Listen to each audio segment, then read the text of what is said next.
Hello friends, welcome back to the new tutorial of the JavaScript. Today we are going to learn about the shorthand techniques in JavaScript with spread operator. So previously what we are doing to concatenate two arrays, we are taking a one array, then second array, then use the feature concat, right? To concat two of the array or merge two arrays. But with the help of the spread operator, you can do it very easily. So the shorthand technique is, you can see that first we have the array, okay, and the second one is array 2. Then if you want to copy an array, just use three dots separator with array 1. So whatever the value of array 1, it just copy into the array 2, and also you can add the multiple values to it also. Okay, so let's have a look on that one. So this is the previous one, the long hand. So let's go and just add it over here. So delete, enter, and just delete it.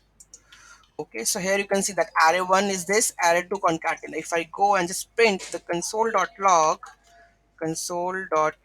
what it prints is, you will get to know. Let's add this one, and here we go with 10, 20, 30, 40, 50, and 60. If I go with the spread operator, what it gonna be printing? Let's reload this and let's add this one. So I'm not using this one variable, and here I will just use the spread operator. Okay, so here I will just use the spread operator with triple dot, right?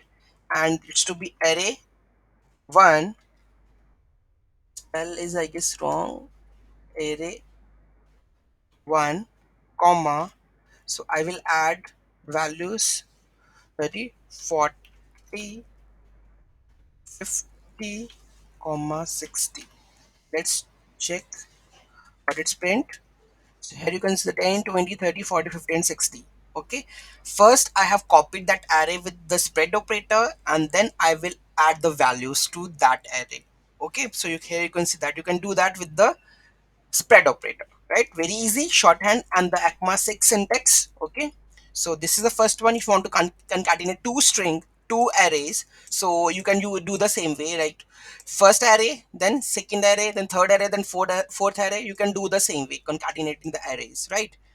Okay, so next we have pass arguments to a function. If you want, like function sum abc return a plus b plus c. So here you can see that. So here you can see sum. First we are just spread the operator and get the values of that one. So whatever the values of 1, 2, 3, it will take the value of a, b, and c, and it will output the value. Okay, so here this way you can also do that way, right? So like a plus b. So here you can define the numbers 1, 2, or 3, and just do the sum. And here you can just spread the operator, so it will automatically take the value that the first one is a, second one is b, third one is c. So automatically add that values and give you the total of that one. Okay, so this is the shorthand technique of the spread operator. Whenever you have a concatenate two arrays, two strings, or whatever, you can use this one, okay, with the help of the spread operator. Any doubt, any query in that, let me know in the comment section. Thank you so much for watching this video. Have a great day.